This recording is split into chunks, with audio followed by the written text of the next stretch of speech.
same stuff. I realize there's not a tab for me. It hurts my feelings, but I'll be all right. Y'all just create one or put it in a file, put it in the back, and if you don't want to keep it, you don't like paper, that's fine too. It's going to be on file on market. It's already there. It's under ladder 7B shift in our folder. So, and you're more than welcome anytime to peruse that. If you do that, well, that's on file on market. Go through the folder and look at all the stuff that's on it. So everybody, y'all, I have no idea. Yeah, but I'm going to make sure that I make a tab for you because I feel like that's appropriate. Yeah. You're good, Alan. Thank you, Alan. Also, I don't know where the hell to put that stuff. Yeah, I understand. I understand it'd be overwhelming. go somewhere. It's very overwhelming for you Yeah. when it's not. Organized. Yeah. But I've already requested, just so y'all can rest at ease, I've requested Alan not to proof my outline or my slide as we go through it. And if he comes up with anything afterwards, we can discuss it like next year, and that'll give me 12 months to figure it all out. So is this it? Sorry. Yes, sir. You ready? All right. Well, Yeah. this is working. You want the lights down? Yeah. I got you. The lights out just dims it a little bit. It's muffled. You want them all off, Ted? Or? Oh, no, I don't want to hear them off yet. You don't want to hear them off? Not yet. There's just a wicked glare right there, Captain. Like right in the middle of the screen. Is it? Right. It's gnarly. Right there? Yeah. Yeah, like to the left. That better? Yeah, that's better. Okay, that's fine. I just didn't want you to fall asleep. I doubt you can fall asleep. No. PT, this mess. How's everybody feeling? Good. Light instructional PT. Is your pulse rate down to a manageable rate so far? I mean, your heart rate not racing still? Light. Light. Here we know. Who was your instructors? Yes, exactly. So, if you hadn't figured it out, you already know what's on your schedule today, and it's ventilation. We're thankful, honestly, first off and foremost, to be asked to do this. Granted, it's a pretty important topic. It's a dangerous operation. It can be. And there's lots of size and lots of information that goes along with it. So myself and the guys on ladder 7 on B shift, they've worked very hard as well in trying to put all this together to give you information to use. So when we were originally requested to do this, when we were asked to come and teach the class, the request was originally to be able to take you out to the prop and show you maybe some procedures and how to train people in using the prop. And we're going to get to that, but it's going to be in a little while. Not quite yet. We'll wait till it really starts raining. Slip off. Hopefully it'll be okay. So we slip off. Yeah, exactly. That's what we're going for. No, but really one of the other side of that is I felt like it's even or as important to be able to take you to the point of how do you know when to use it or when to cut a hole? Because I think that's a lot of the problem. Is that folks, I mean, you can learn a task, you can learn a set system in how to do things, but I don't know when to do it. You know, and I think that's a really, really important question is why do I do certain things, right? So that's where we are. And we're going to start this with a little bit interesting, and the reason the eye pickers are out there is because of something we're going to start with. If you don't have to turn them on yet because we're going to find out some information first.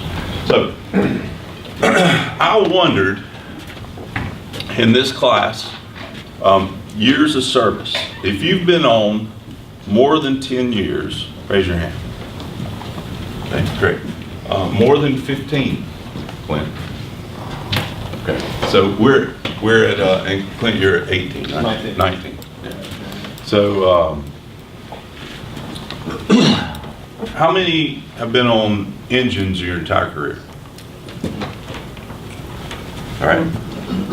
How many, the rest of you have been on a truck? If you've been on a ladder, how many have been on a ladder more than 2 years? More than 6 years? More than 10 years. Right out. Okay, good. Keep those up though. More than 10 years on a ladder. All right, great. How many were on a rescue? 1. The Bureau, how many years? 5. 5. Any training division? No. That's it. So that's pretty much the game. How about years of service in the fire service? Let's go with more than 20. Anybody here have more than 20? Philip, you old dude. Yeah. We're it. Okay. How about more than 15? All right, good. So I want to see one more time. Truck company folks, raise your hand if you've been on the truck more than 5 years. 1, 2, 3, 4, 5, 6, 7, 8. All right, so 8. So less than half the class. All right, that's good.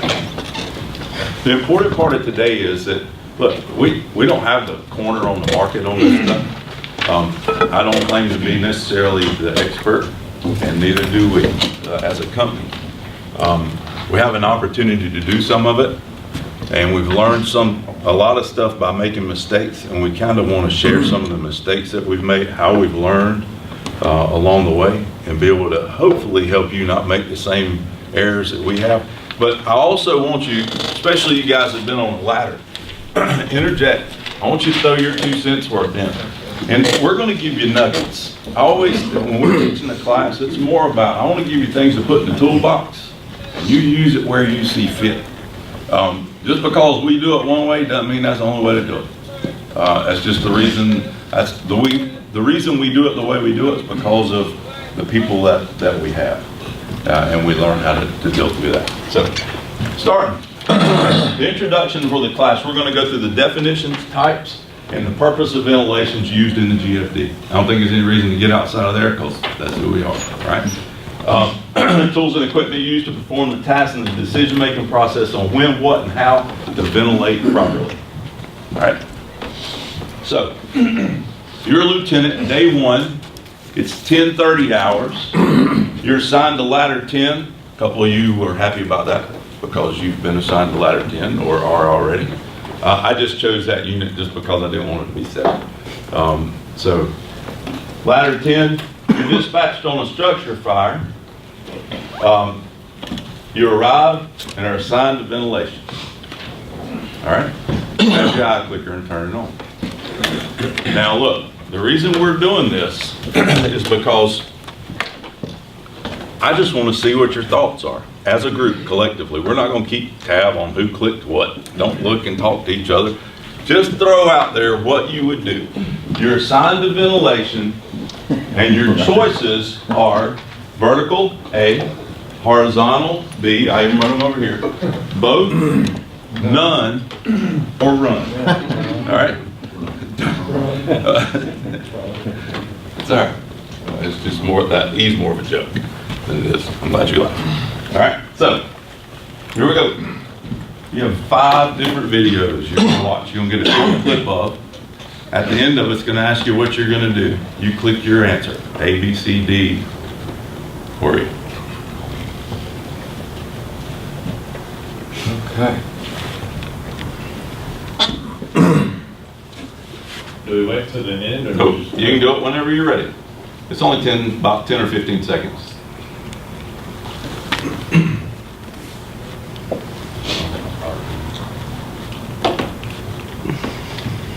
Hang on, Captain, I'll need to, each one individually, Yep. that's how this would work. Okay. All right, great. I'll stop it right there. Has everybody And got I their- wanted to talk about this anyway. So go ahead. Has everybody got their clicker clicked? I did, but I didn't do the first one yet, because I didn't know. Okay. Yeah, go ahead. So, You can do it. As soon as it says, what would you do, click it. Go ahead and answer now. I actually stopped the polling, instead of resetting it and having everybody go again, unless you want to. We'll All just right. have to move on. Let's go again. Okay. okay, You good? Everybody's clicking again. First scenario, one more time. okay, got you. Got it? You can go ahead and click. Okay. All right. Oops. I gotta run through the video portion. Go on.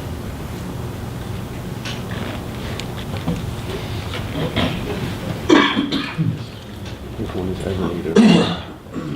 So this one is If you could pause it there, Captain, whether you're All right. perfect. No, I can't. Anybody need more time? It automatically picks it. Yeah, it moves it on. It's all right, we can move through it in a second. So you have your answer?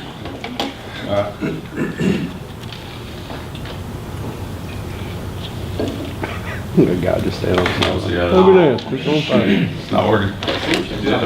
No big deal. The second one, well, as soon as he figures it out, the second one is a boarded up house. Okay, so that's the reason I wanted to give you a little precursor before you, because I don't know that you can definitely tell right away. So, answers for the first one. Let's write this down.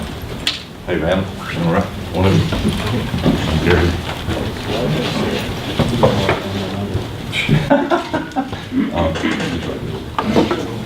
So A, we're at 13 people for number one. B, 7. And then C, both. 2 of them for C. Very good. All right, so the second one, see how we do that.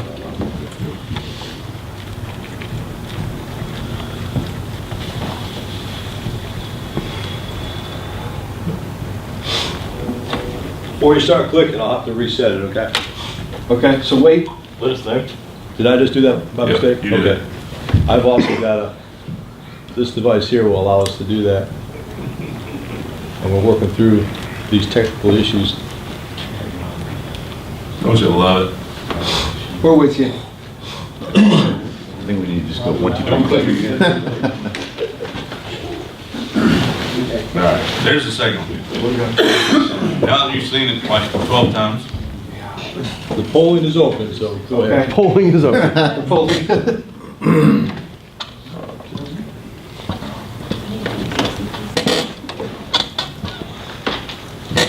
Anybody need more time? good? Yes, sir. Is both meaning like in conjunction with one In another? conjunction with one another. Okay. Yes. Oh, okay. Yeah. Because I mean, if you cut a hole and then later you put the fan in, I mean, that's, you'd be doing both, but Yeah. just Yeah, just sort of. as an initial tactic or coordinate. whatever. Yeah. Okay. And the results are up.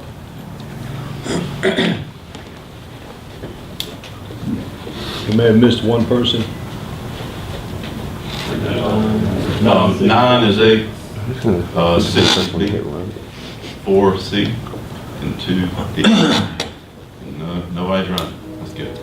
Okay, I'm gonna hide the results and then leave it up to you to advance, Captain. All right. Next.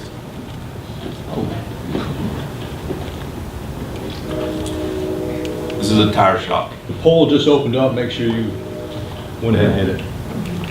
That's another, there's got to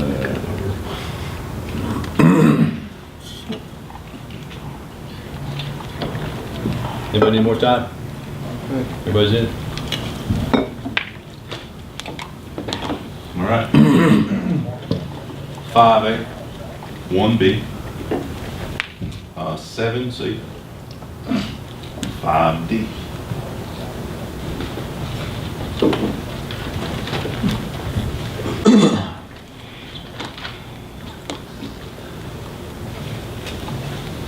And you can click anytime again.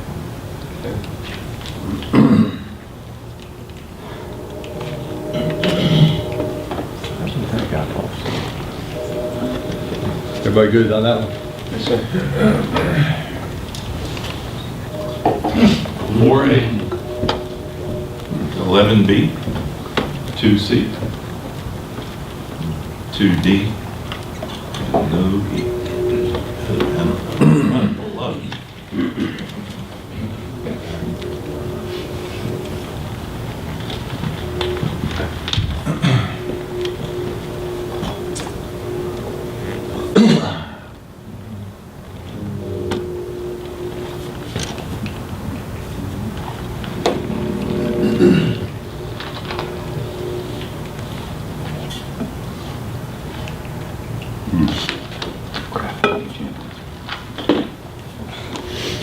Anybody need more time on this one? All right, that's the last one.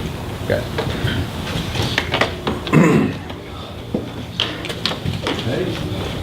One A, 17B, and 3 Steve.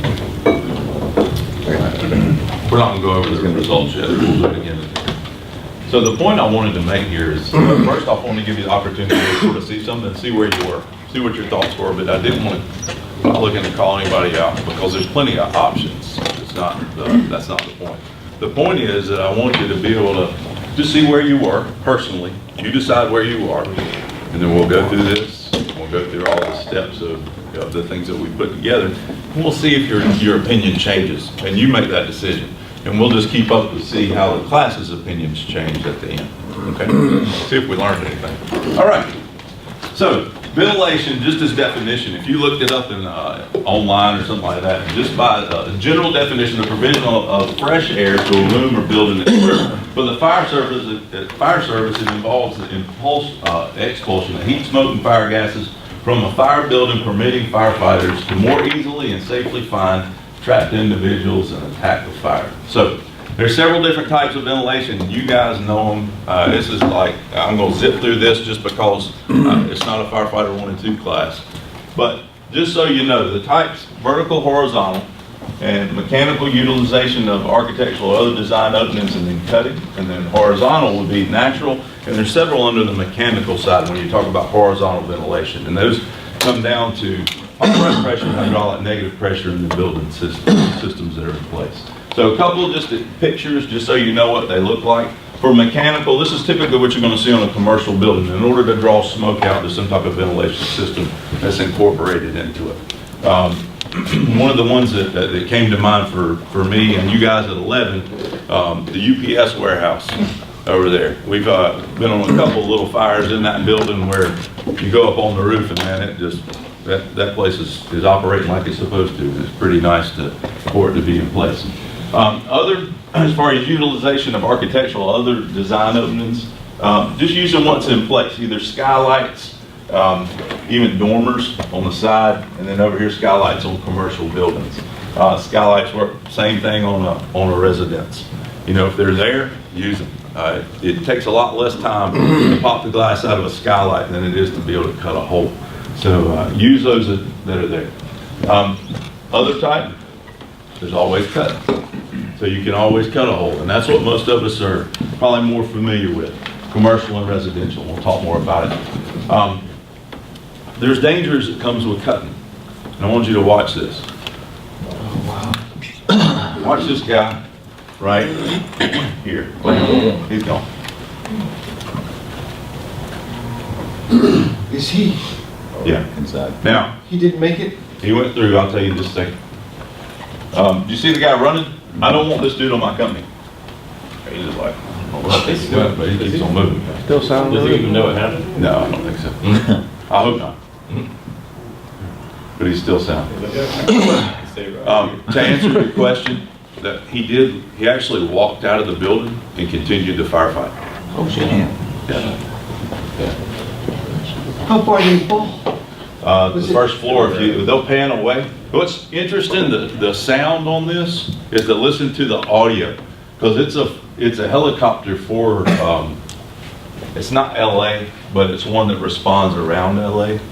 And they're talking about I've been covering this for 20 years, and they just keep talking. They never really noticed that he fell through. So, anyway. And horizontal ventilation. Horizontal ventilation, you know, you always have the natural, which means that we just use the openings that are there. Hey, Bunch of losers, kick me out of my room. watch this. Buy your shit outside.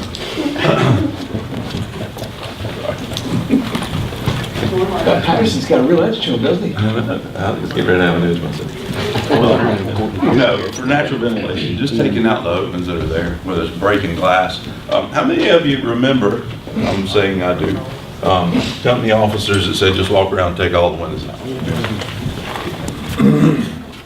I don't. Still happens. That's why we're having this class.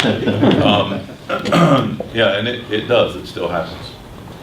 And I think when you watch this video, you'll see some of the effects of that type of practice without some forethought. And some of you are familiar with this.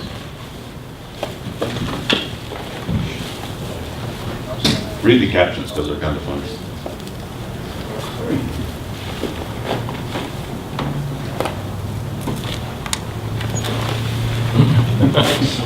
No. 5 minutes. It's gonna blow out. Just fade it. That's the road needs.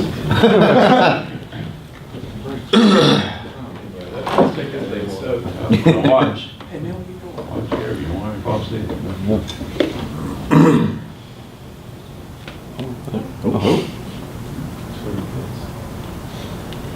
There you go. Yeah. Wow, there it is.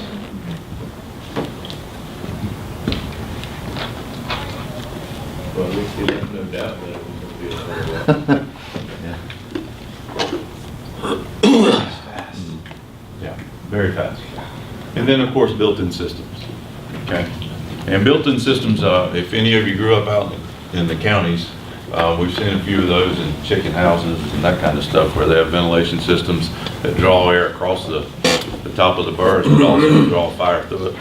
If any of you ever been on a chicken house fire, you ever watch you get like the whole fryers and you get the partially whole fryers and then you get the whole birds that are dead and then you get the live ones that are running out. So anyway, this vent Captain, can you go back to that slide for a second? Yes. I want to point out how awesome it is that you used a hyphenated compound to modify fans. I can't tell you how many times I don't see that. It's not built-in fans. We're not building in the fan. God, this is going to get crazy. I can't tell you how much. It's awesome. Thank you so much. You're welcome. You're welcome. Got a long day. All right, then we have positive pressure. Positive pressure ventilation has had its growth to popularity and then kind of now it's sort of leveled on out.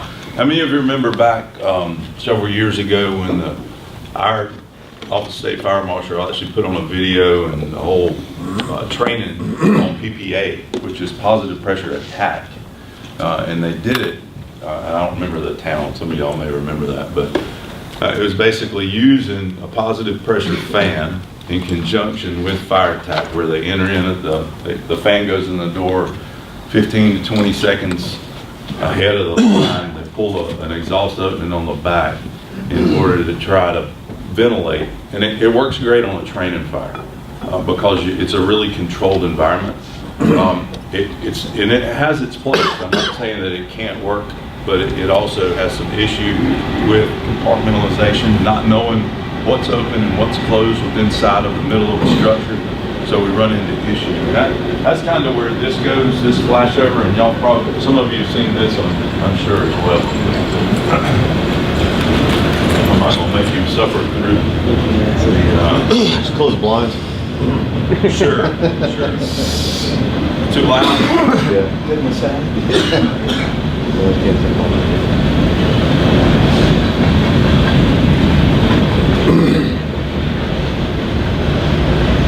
So this looks like a normal house fire, but it's actually a training fire. But they were trying to vent this house to help with what's being seen. But obviously, watch this. As soon as he cranks this and it gets running, how long did that take for that smoke to push and bang? Okay. So I'm not doing this to try to scare you or show great concern about putting a fan to a door, but you got to be smart. You got to know when it's going. Make sure that you have good vent openings, exhaust openings on the back side, that it's not a compartmentalized fire, that it's not just closed to that front room. That's probably what the case is here because of how quickly it happened. It was probably just that front room was what was burning. It was closed off. They didn't have good vent opening, and bam. I mean, in a matter of, it's probably about 2 seconds, you saw the smoke roll and bank back down. So, all that to tell you, venting, there is a science behind it. There's a reason we do what we do, and there's a reason you have to be careful in where and what you place and when you put things in place. And then one of the other techniques is hydraulic, which I know some of you probably did that in some little training burn somewhere. Maybe you hadn't done it since then. But it's not that it doesn't work. I mean, it can. Don't practice it a lot, and you know, we put a fan in the door, we typically can handle that issue. So. Then there's negative pressure. And negative pressure, basically we're drawing. You know, we put the fan, hang the fan. Every engine in the city's got one. Ladders, kind of hit and miss now because we're going to electric PPV. So what's the purpose of ventilation on structure fires? Cause it look cool? Fire attack crew. Huh? Help fire attack crew so they can see and Yeah. Introduce fresh air. fresh air. Introduce some fresh air. Get all the smoke out. Bring your gases All out. good stuff. Is this one of the reasons? Because it looks cool? No, it's not. I know that you probably want to look cool while you do it, but more than not. But Alan, this is for you, Yes, sir. okay? Okay. Now, that's what we always do. How many of you remember back a few years ago, Clint, I know you will, and some of the others will as well, when vertical ventilation wasn't very popular. We didn't put anybody on a roof. And then we've made this swing in the last 5 years of now we go to the roof a lot more probably than we need to. And we're trying to make turn the corner again and come back.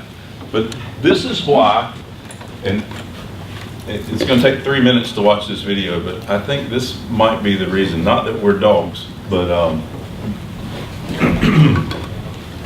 you know what, I didn't think about the volume. So, I'll just narrate it.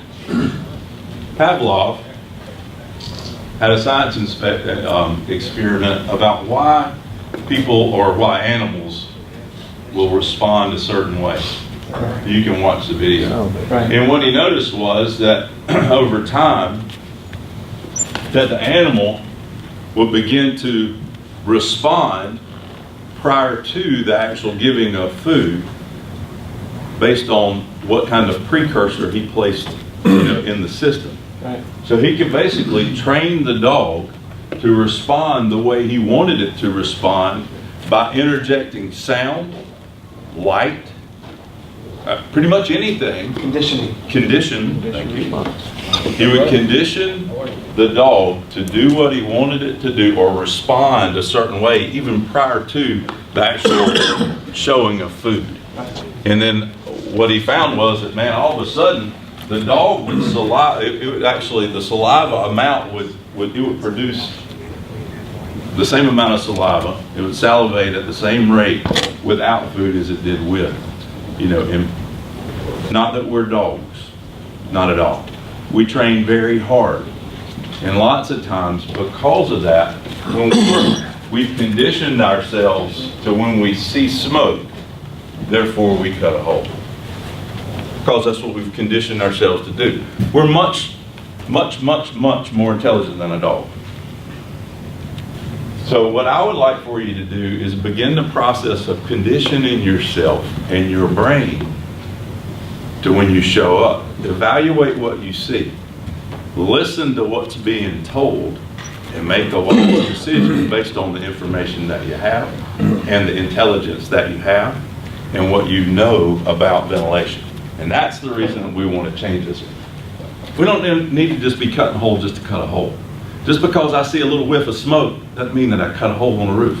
That, honestly, the cutting of a hole should happen probably somewhere between 10 and 15% of the time. And that's probably it. Really, where it's really needed, or we need to put our folks in risk, in that type of risk to do it. So, a couple reasons that we ventilate. We vent for life, okay? So we have reports of people inside, or we have guys that are operating, and we need to be able to get the heat off of them. So we vent for life. This is Utah Place, second alarm fire that we operated on. And I'm going to show you just, oops, I'm going to take the play over here for that.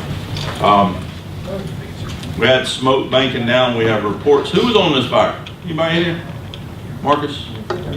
Yeah, so we had reports of possibly people trapped in apartments. I think it was a Saturday or a Sunday morning. He won't act like he's not answering. Anyway, the smoke was banking low. we put ladders to the roof. We had engine 14 inside, ladder 14, and engine 7, and rescue 5. And they were all operating in 2 different apartments and asking to get some ventilation.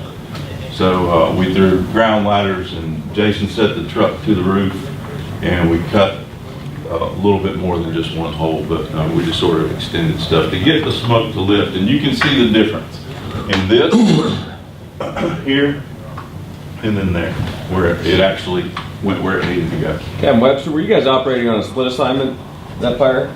No, we were not. No, all 3 of us went to the roof, actually. Yeah. All 3 of us went to the roof, and Jason operated the ladder separate, because we took ground ladders to the roof, and as we stepped off on the roof, he set the ladder to the roof. You were there. Yeah. But we had 2 means of egress if we needed it, so it ended up working out pretty good. And then we have vent for fire, and basically just opening up a building in order to allow the fire to breathe and expose itself, and so the guys can get in and fight it, bottom line. We want them to be able to get in and fight the fire. And this was on Phillips at some Masonic Lodge or something like that. Elks Lodge, that's what it was. So anyway. So 3 reasons for ventilation. Survivability of the victims until they can be rescued. Prevention of soil and fire spread. Then assist fire attack team by lessening the effect of heat and smoke. All of you probably been in a situation where you wanted either a fan or somebody to cut a hole to let the fire or let the heat lift off of you. But the bottom line is we have those 2 reasons, those tactical priorities that we know. And when we vent for survivability, and we talk about venting for that, for spread, for lift of smoke and heat, sometimes it's obvious, sometimes it's not. But I wanted to show you a ventilation where I may say that this may be questionable just because of the appearance of the house on the outside. You may or may not want to get on this roof. That's pretty much going to be one of your calls. But when you start looking at the smoke and noticing how we have this heavy smoke that's pressurized here, it's a little lighter up towards the front. And we know about where the seat of the fire is, so we have an idea where we might want to cut a hole. And this is Houston Fire, and they cut a hole on this. And what I want you to watch is a transformation and the turn from heavy smoke pushing from the eaves, the overhang of the house, and then what happens once that hole's cut. And watch how it lifts. And you can see right now, it's already beginning to lift. And we're going to have good changeover to where we have most of the heat and smoke coming out of the hole, and it's changed down in the bottom. So this makes it a lot more survivable for our firefighters. See how we had a lot of lift? Begin to lift up. They probably could have extended the hole even on that. That's a lot better. See? All right. Now, trench cut. So, as far as a trench cut's concerned, when we talk about fire spread, any of you ever performed a trench cut? A couple of you? Good. And really, when you perform a trench cut, anybody want to give me the reason? What's a good reason to perform a trench cut? You're saving part of the building, lighting off the rest. That's it. You've written off one part, and we know we've got to make a tactical decision that we're not going to allow that fire, although we can't stop it in time, but we're going to try to prevent it from progressing beyond this certain point. Now, if it's burning, if we say this is the building and it's burning here, I'm not going to come to right here and cut it. I got to plan ahead a little bit. How long is it going to take us to cut a trench cut from eave to eave up to the ridge, open it up wide enough? How fast can we get that done to when that, just watching how that fire's progression, we're going to write all that off, and we're going to try to save this. And that's the decision that's made here. I think this is San Bernardino. See if I can pick up the pace here so I don't drug along.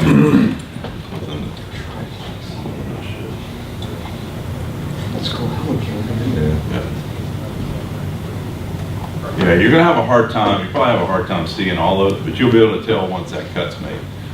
Because they're operating under flashlight and sounded.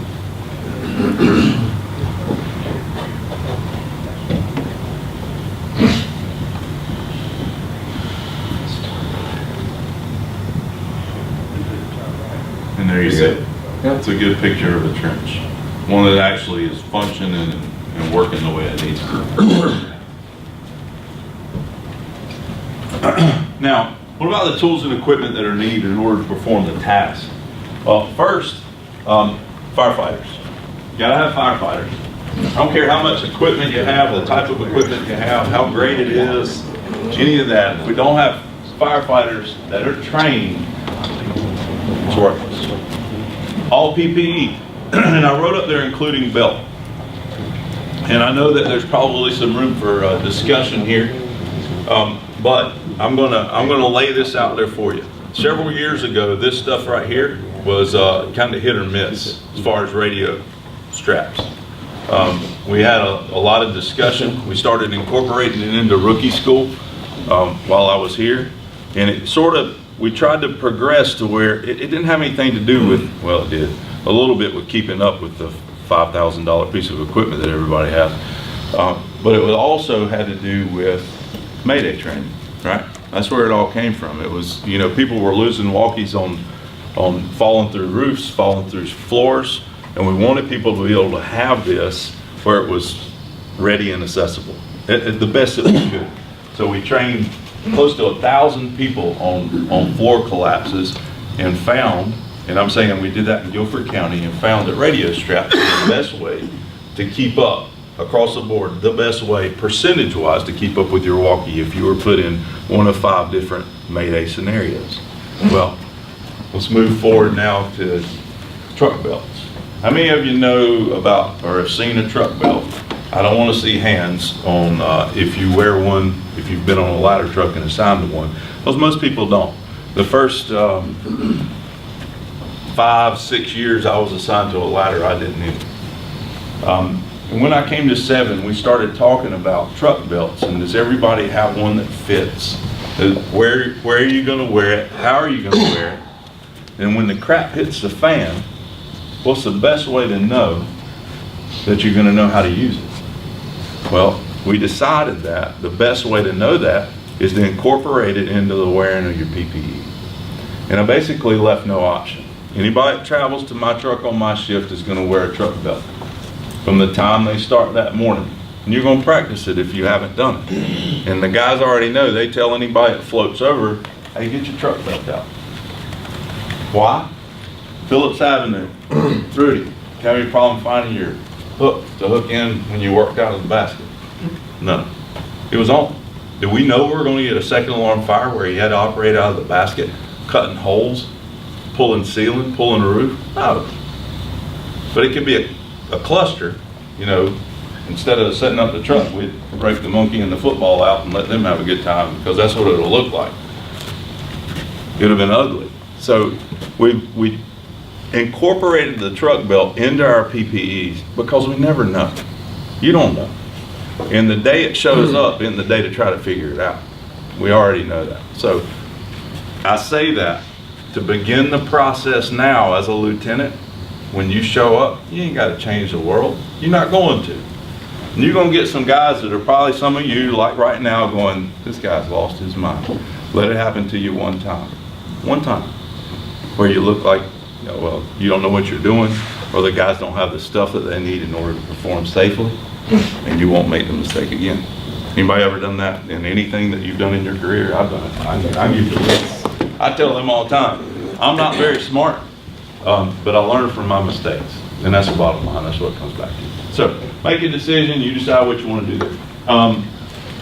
Ladders, fans, hand tools, saws, and a tick. And then all those that take training. I mean, it ain't like you're just gonna learn. If you don't know how to use a tick except for how to turn it on and turn it off, spend some time. Learn something about it. Same thing with the saws and hand tools, and it goes further and further, but we'll get into that later. Leadership. That's you. You're the leader. You can have all the tools, equipment, and firefighters, but without a leader. I have a little something I share with lots of classes, that it is, if you don't have a head, if you don't have a leader, you're dead. If you have more than one, you're free. But if you have one head and one leader, things run a lot smoother. You're that leader. That's the reason you're in here.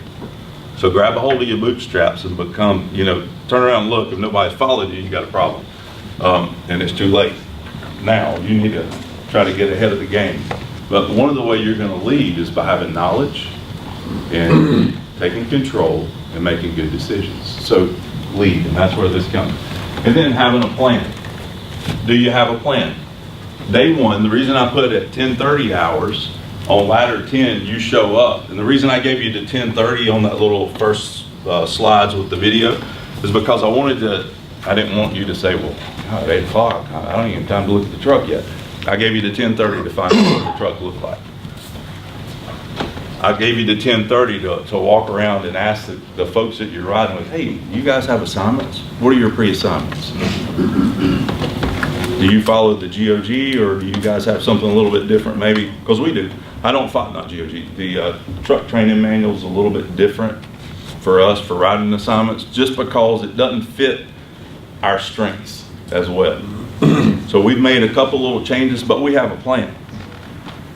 And it's about 4 pages long, and it's on Firearm Market, and you're more than welcome to peruse it anytime, look over it if you'd like. But we have a plan. And it's kind of like I think Justin said the other day, it's very hard to change the plan if you never have one. And there's not a lot of football coaches out there that show up and say, all right, guys, Alvin, you're going to be quarterback today. It doesn't work. I don't think that works very well. And it's the same thing on this job. Man, have a plan. And if you go and you know that you're going to ride at that company, I'm just telling you, you're going to ride at that company, that they go, well, we just make a decision when we get off the truck. That's not good, okay?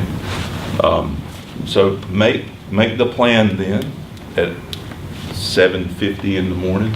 Say, well, okay, y'all don't have a plan. Well, today, you're going to do this and you're going to do that. I remember back when, everybody remember Gary Church? Captain Church in the mornings, if I were riding the ladder, Clint remembers this fondly, he'd walk in and say, hey, Ted, good morning, buddy. You're going to be my irons man today. And I'm like, what? Anyway, but then he would walk me through exactly what I was going to do that day. It's the same thing for you. You guys be that, y'all have to be that leader. Make sure that if they don't have a plan, you need a plan. Say, well, look, I just work much better having a plan. And for today, let's use this. Let's go by this. This will help me. And go from there. And then, training. And you can always put it off on yourself. I've heard several lieutenants say, man, it's hard sometimes when I walk into a station. I don't know many of the folks. And they don't seem very excited about training because they've been on for 25 years. Well, guess what? That's the reason that somebody's felt like that you need to do this and you pass this test. It's, well, look, I just need to train on it. So y'all gonna have to come with me and we're gonna have to walk through what we're gonna have to do, because it takes me a little while to catch on. So I need to walk through it a few times. So let's go outside here for a minute and let's walk through it. Always, if you have an issue or and I understand where you are, as far as that concern or maybe even a thought, maybe some of you don't, but some of you do, on how am I going to handle having the guy that's been on for 20 or 25 years that is retired on duty or anything like that. How am I going to handle getting them to train? Then it comes back to, well, look, I'm new at this, and I just want to walk through it so I understand what you guys need to do, or what I need to do to be able to help. And train. And this was shot here at the training center. This was just the one that when the training division decided 6 years ago that they were going to do build a vent prop and sort of set some idea or get an idea of standards. Ladder 7 is actually this shift, but actually Benny and Jason, I think, were the two that were on the back of the truck. Is that right? Okay. Yeah, Benny and Jason were on the back of the truck. And the reason I show this is because you know that they didn't show up that day and say, Captain Brandon didn't get off the truck and say, hey, Benny, you grab the back of the ladder, and Jason, you grab the front of the ladder, And y'all walking over to throw those ladders up, and then, Jason, you cut the hole. And, oh, Cable will bring you the saw and some tools, and y'all cut that hole for me. That isn't the way it worked.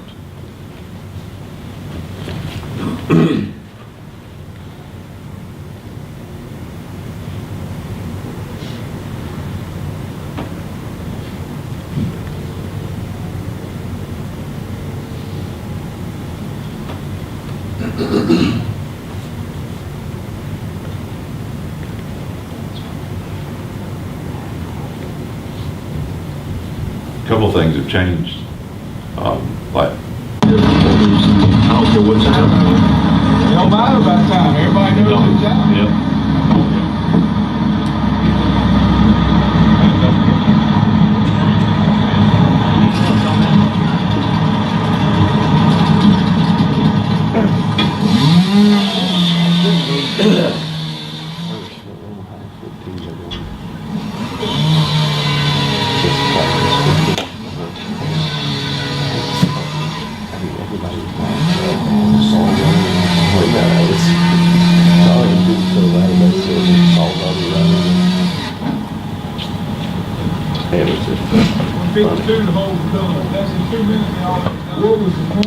So I want you to keep watching this, and the reason I want you to keep watching it is not because of how fast they did and all that mess, whatever, but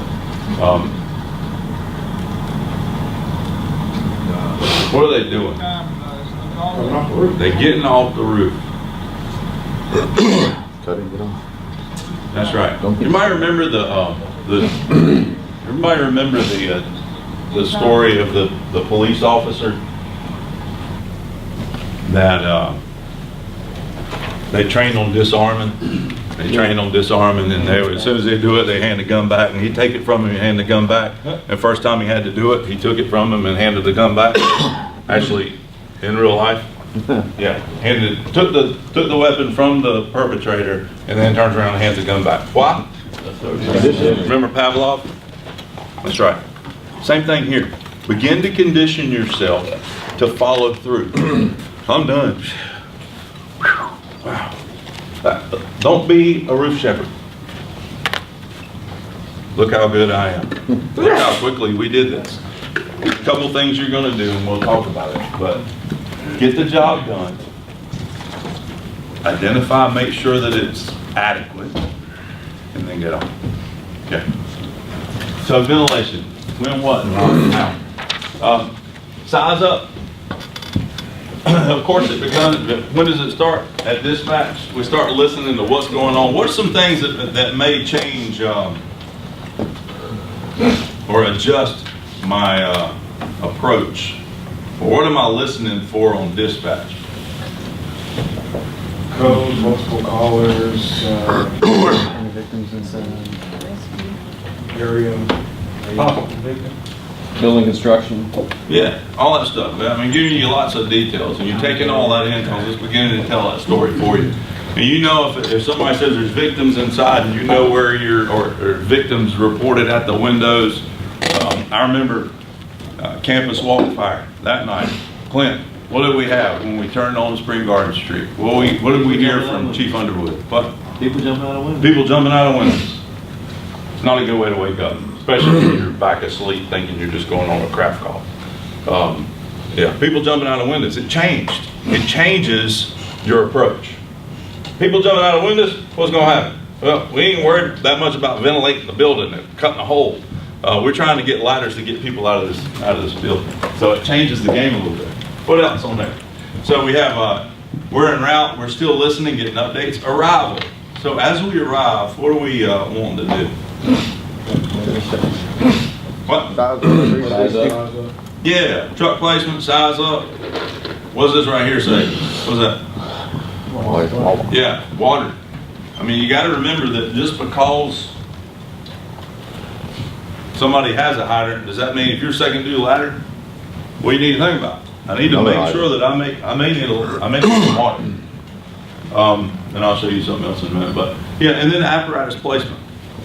Man, we've gotten really, I know on our shift, I'm hoping across the city, everybody's sort of similar on this, and it's kind of changed on giving the truck the front of the building, giving the truck the, I got some head shakes, giving the truck the front of the house.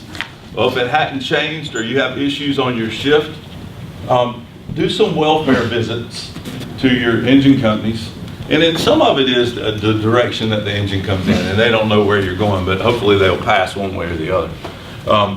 But the ladder needs the front of the building. The ladder needs the front of the house. The ladder needs the front of the house, okay? You can drag the lines back, or you can drag the lines forwards, okay? So give the ladder the front of the house, please. And there's reasons for it.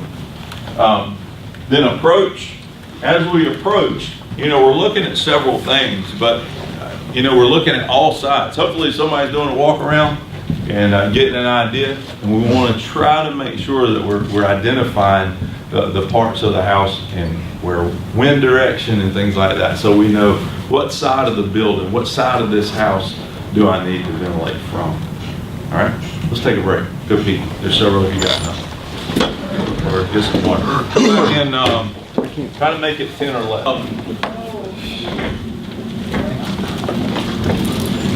I gotta forget this video is not actually.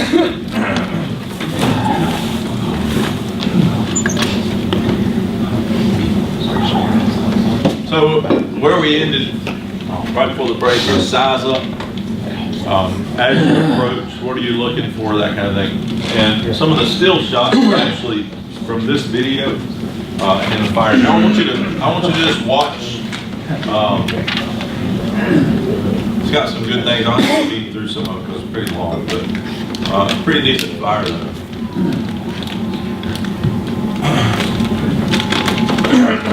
So imagine you pull up on this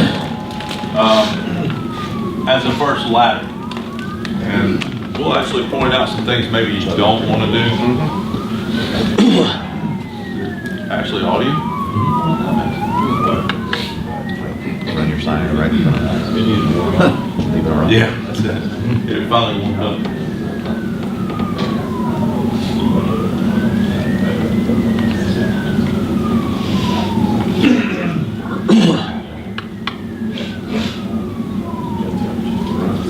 Looks like that fire's been going for a while, they're just getting there now.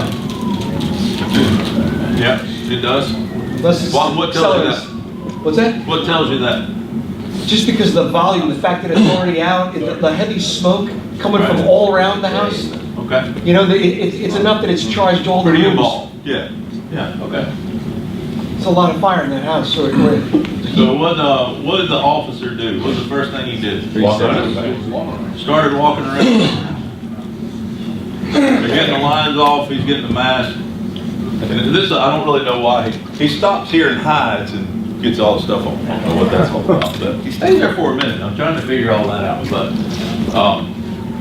he at least takes a peek on that back side. He can see down the D side fine. So I mean, obviously didn't go all the way around the house. You'll see here in a second. He already went and saw.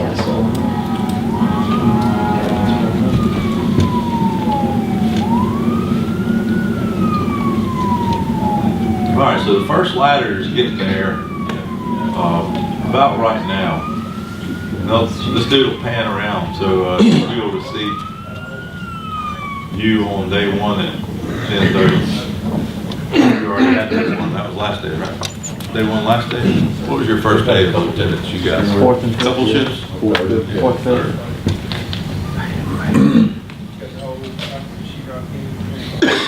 Like that nozzle control there.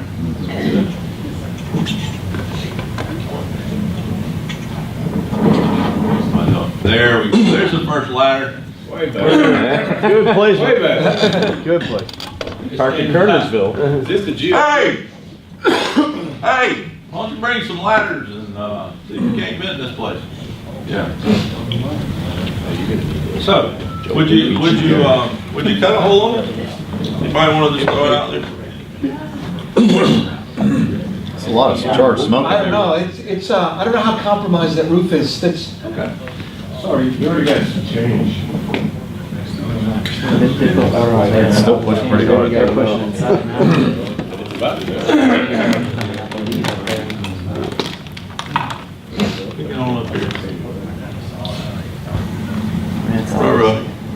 It's not really like, Yeah.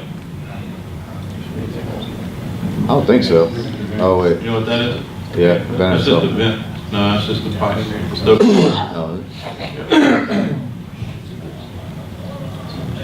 So what are we looking for? What are we looking at on this arrival? What are we looking for when we walk up? You know, because this is what I noticed about even the officer in this, and I've noticed it lots of times on folks that are doing a walk around. They get off the truck and they're so excited to go like this. Really, and that's what he did. He walked around the house, but his head never came up. His head never looked up. They're performing the task because they check the check box off. But what do we do the 364? You're looking at everything. Man, you gotta look. Open your eyes. I don't care if when you get off a truck and close the door, go. And then go. Do something to get control to where you're not looking through these. Because that's what happens. Y'all know. I mean, we've all been there. The first fire you probably ever rode, you probably remember like tidbits of it, but the whole scene, you don't remember a whole lot of. Man, if somebody could have flown a 747 in there, you might not have ever seen it. But because, you know, under stress, we do this. So slow down, get your head up, and identify things. That's the reason you look at videos like this. That? I mean, yeah, you did it. But, so pick your head up and start identifying. So what's one of the first, most obvious things about this house? Single story. Yeah. What else? What? Had already been it from the inside. Yeah. Fire blowing out the front. What about the era? When was it? Do you have an idea on construction? Was it brand new? Stick built house. Yeah.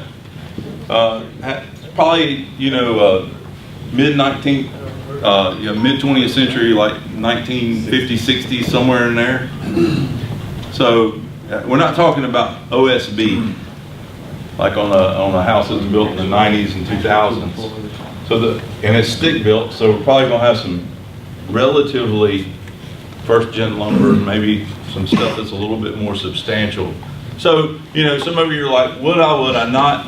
I wouldn't be as concerned. It wouldn't be absolutely no, I'm not going to cut. Does anybody disagree? If you do, I don't mind. That's why we're talking. I would just, hey, proceed with caution. Keep your head up. Sound good, you know, as you move. We know, we have an idea where the fire is, so we can cut kind of middle, like maybe a little bit to this side. Put the ladders on this side, cut to the right. We'll keep it high and middle, and then just be careful, be safe. The other part to think about here, though, is, what's the other part? How much smoke's there? A lot. A lot. Flash over. Flash over. Okay. What about the inside of the house? Very hard to see. I don't know what the back looked like. That would be a question for me. I know what the front looked like, but I don't know what the back looked like in the rooms on those back corners, like which would be the BC corner. So on the C side, on this, you know, BC side there, is there viable life? Is there a possibility of viable life? Might not. I don't pay attention. If it was gonna be anywhere, it'd be there. That's exactly right. So if we look at the possibility and we know the layouts of houses, would those be bedrooms? Probably so. Those would probably be bedrooms, and that would be where if we're going to have victims and they would be viable, then that's a possibility. Tall Oaks used to be an apartment complex on Lawndale. The only actually go in and grab somebody and come out fire that I've been on, where I went in with somebody and pulled the victim out. She was behind an old cheap apartment door with a little wafer board in the door, and the outside had burned off, and it was less than 80 degrees in the room. She was on the other side, and fire burned the door down to midway, and you could see the burn pattern across when we went in and got her out. She had a baby Ruth, and these things you remember. She had a Baby Ruth candy bar sitting on the nightstand that was outside of the wrapper that she hadn't eaten. That's the first thing I saw when I walked in the door. And it hadn't melted. So, can somebody be viable on a on a fire that much fire, but be in a bedroom with a door closed? Yeah, I mean, it's possible. It is, it's very possible. So that's why I say, do we vent? Yeah, we're trying to knock the fire back. If we can cut a hole and do it quickly, get on and get off, because we know it's been involved, but we know we have a little bit more time because we have the construction of the house in our favor. But at the same time, it doesn't matter if it was built today or yesterday or 50 years from now, what's under those shingles and under that, whatever the cover is, if it's metal shingles, whatever, we don't know the condition of that wood. It can be shingles there and nothing up under it. So you still have to sound, and as you move cautiously. So listen. But ladder placement's a big deal, and we're going to get into that here in just a second. Apparatus placement. So, truck setup. So where do we put our truck? On commercial, first do ladder, second do ladder. Where are we going to put them? Opposite sides. Huh? Or? Opposite sides. Opposite, opposing sides, right? There's an engine and a ladder in front of this one right now in this picture. On this, we're here. Ladder 14's on the opposite corner. On this, we're at the front of the house. We went around a couple engines and we're at the front of the house. Some bragging rights. That's actually a full width 2-lane road, and that's edge to edge. As is, we don't have anywhere else to go. That's on the pavement. Now, I could have gone off if we needed to, but I'm just saying, that's like corner short to jacked corner. on the opposite side. Yeah, what is that? Were you short jacked on the opposite side? Just the angle. It's actually Okay. turned at an angle. Okay. It's turned away from the building. The house is here, and it's a defensive fire. And so it's actually turned at an angle. So same thing here. Why don't we turn these trucks away from the building at an angle? Huh? Anybody? What is that? Yeah, side to side. We have that's right. The way the cabs are built, those ladders, if we have to go down far enough, if you pull it in straight to the building, or if you turned it at an angle that's not far enough out, once the ladder moves forward, like perpendicular from the truck, and we move towards the cab, because the cab's there, you can't go down but so far. So the ladder can't go down but so far, like in this picture, because the cab's in the way. So we have to turn that truck away. Really, really, really important to turn that truck away in order to use it the way it is. Any other things? Think of anything? First and second do, making sure that you have water supply, requesting it, securing it. That's something for you guys to think about. You got to think about who's going to request the water, request it from an engine. You need somebody to lay from you to an hydrant and pump you. And that's about most of the cities, especially on this side of the world. We need somebody on the hydrant pumping us. If that ladder goes in the air and we need water, somebody needs to pump. Most of the time.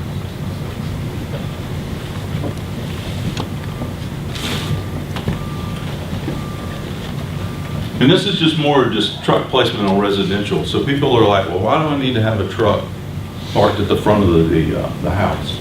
And this is a 2-story, just regular row house. This is a good example of why we need the front of that building. 2 stories.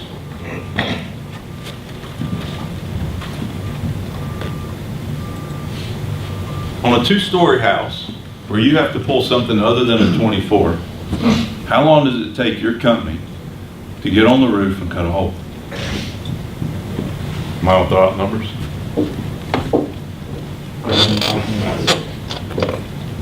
5 minutes. I mean, that's a good, huh? Say greater than Greater than 5, yeah. That's hustling. But that's a really good guess. And that's from the time and that's nothing's in the way and no problems whatsoever. If you can get it up there and cut the hole in 5 minutes, man, you are smoking. I don't know that, huh? Yeah. You've done it.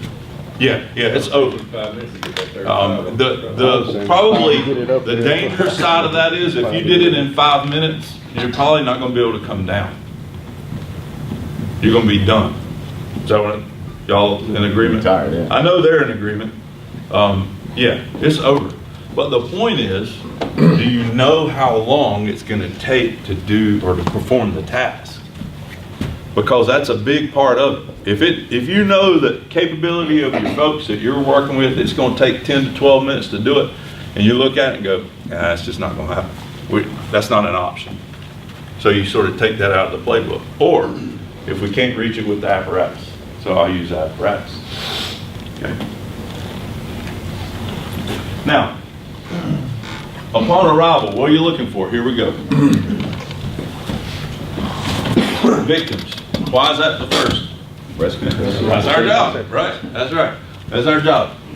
Smoke, flames, how many stories? Is there a basement? Power lines, wind direction, building construction, access, egress, pitch, and appropriate ladder selection. Ground ladder, or apparatus ladder, or both. So each one of these go into making the right decision on what and how you're going to vent. Every one of these. If a victim's at risk and we know it, or there's a possibility and we're the first one in, then we're going to go for the victim. That's our job. So how do you make your decision? Captain Webster, Sir, yeah, go ahead. in regards to pitch, Yep. when do you, as the company officer, say, we're not using ground ladders and roof ladders, we're gonna go ahead and use the bucket? Probably anything 8 and above. Yeah, because I think this out here's an 8. And when it gets I mean, to that's pretty 10, steep out there. 10's pretty close. I don't think a 10's going to be. Does everybody understand pitch? When we say pitch, yeah. So come off the ridge, go out a foot every how many inches down gives you the pitch. Yeah, at 10, 8's probably going to be the limit. We could probably do a 10. I hadn't done one. I think we'd probably be okay with it. One of the things that we do and have done, we built a prop at the station. I think we spent $80 all in building a prop to set at the right, whatever slope we wanted, anywhere from 412 up to 1212, and practice foot placement and actually movement, so we could choreograph it with, folks that are floating over or whatever, so they can walk through the steps without having to come out here or before we come out here, so we can do it in plain clothes and in PPE. And we have it set where we can do a 12-12, but man, somewhere between 8 and 10 is about all we want. Anything more than that, it gets kind of sketchy, because if you had to for some reason, or you accidentally stepped off of your support tool, whether it's a hook or ever how you've chosen as a company to do it, it's a long ways down. So just got to be careful. So how do you make your decisions? How do you make the decision on horizontal, vertical, together, both, don't do anything? Well, first it comes with, we got to read the smoke conditions. When we read the smoke, we look at the fire, we look at the building condition and the size of it. How many stories is it? How big is it?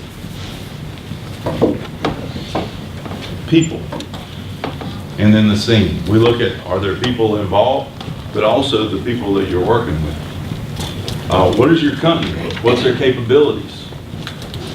I'll tell you, and it's funny, we've joked about this now, because I remember right after Benny moved, we brought in new guys, and it was day one, and we came out here and we went through the prop like y'all are going to go through here in just a minute.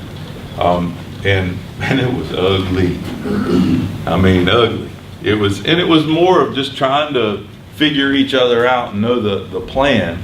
And we practiced, and after a few weeks, we got to where it was comfortable. And then I made the decision, all right, we're good to work as a group. But before then, I had to make the decision, Are they ready or are they not? And that's your job. Are you ready or are you not? So you have to know the capabilities of your people. Just because they cut a hole in training 12 years ago doesn't mean that they're going to be able to do it today safely. Okay? So sometimes all the time, you have to know what you're dealing with and who you're working with.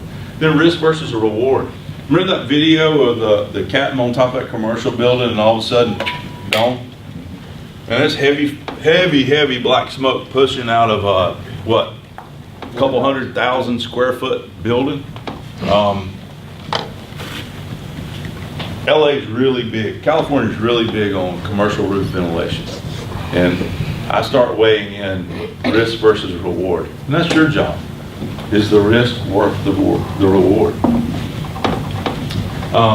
Then tactical priorities, of course, the capability of your crew, which is there. The time, how long is it going to take for you to be able to do it? And that's what you brought up earlier about the second floor stuff.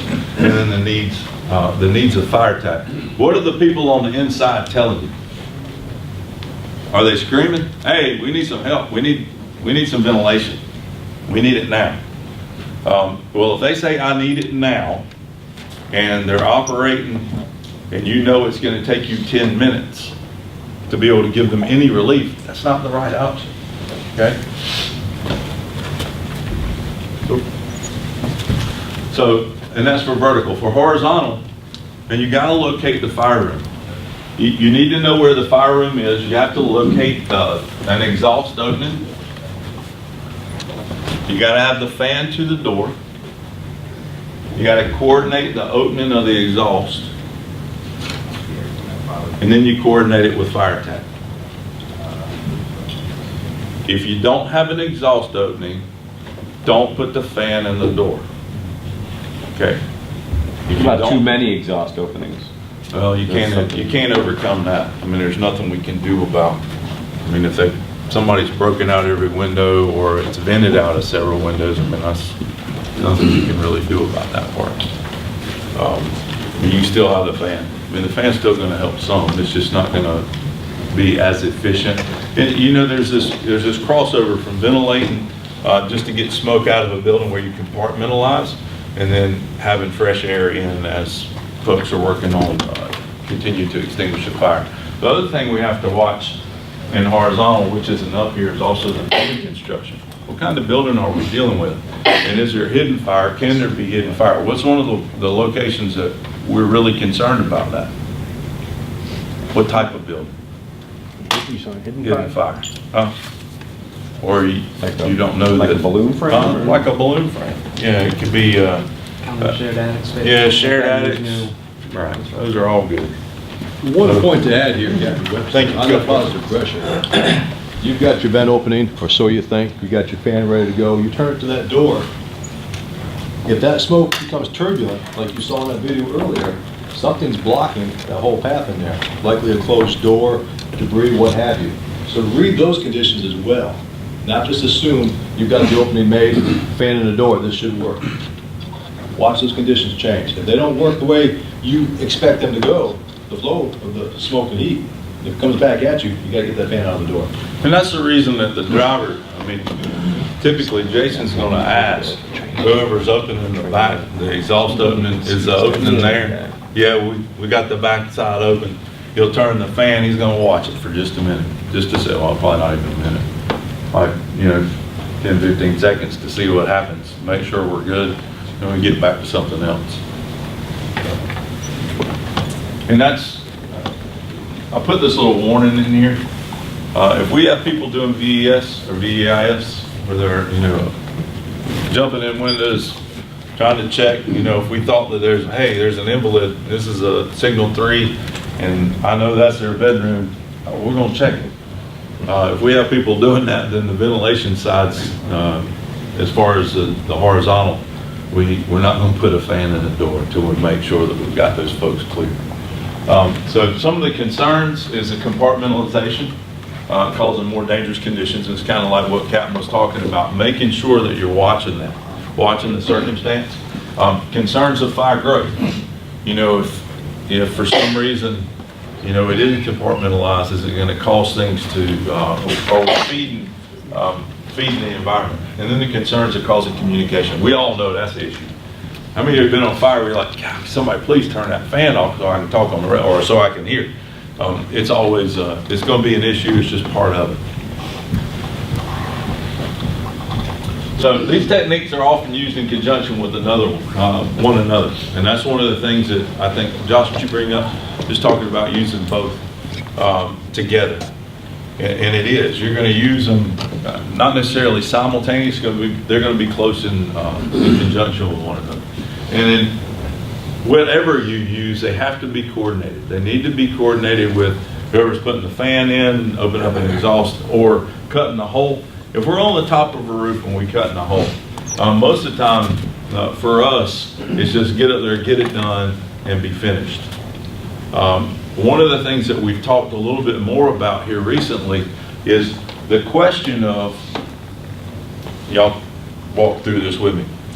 So we get on the roof, the guys cut the hole, they pop the two openings, they get the wood out of the way, whatever it is. So we clear the decking of the roof. What's the next step? You need to call or Punch through, call, right? So I've got a question, and this is more of a, I'm not there again, I don't have a corner on this at all. It's just a thought that we have. Why on that are we going either arm deep or over a chimney to open up a house? You know what I mean? We just created a chimney. We just cut it in. And now we're telling people to open this thing up to where it's going to vent up. Now, sometimes you don't have an option. The other argument that I have there is, what's in the middle of most houses? Because if we cut middle and high, what's in the middle on so right above the ceiling, in the middle of most houses? What's there? All right, you go down the hallway of a house, on your typical houses. attic access. Attic access, and what's right around that attic access? Platform. It's floored. It's floored. So if anything's below a 612, 8 to 612, it's probably going to be the center's going to be floored. Or above that, it's definitely going to be floored. But below that, they're probably going to have some storage or something like that there. One of the things that we've talked a lot about is coordinating. Of course, coordinate with that engine company when they go in, but tell them, hey, I got your hole cut. Let them pull the ceiling. If they're in there, let them pull it. They just determine, I've moved forward enough, and I'm not poking through behind them. Because what's going to happen if I think they've made it to the seat of the fire, we go ahead and cut quick, and I poke through, and when I poke through, I poke like in the middle and behind them. What's going to happen with the fire that they're still trying to find? It's going to draw it to them. So just some thoughts. Not saying that it's full safe, and I don't know what other people's opinion of that, but just food for thought on the process, and is it always best to hang out and try to poke through, especially on certain situations and certain structures. Then, of course, the protection of property is one of our concerns. And this, look, if you got to tear something up to make sure it's safe for you to get a victim out, tear it up. We have to. But if I'm going on a mattress fire, and we go inside, ain't nothing but a mattress burning, and I walk in the door and people are in there taking out windows, I'm going to levitate.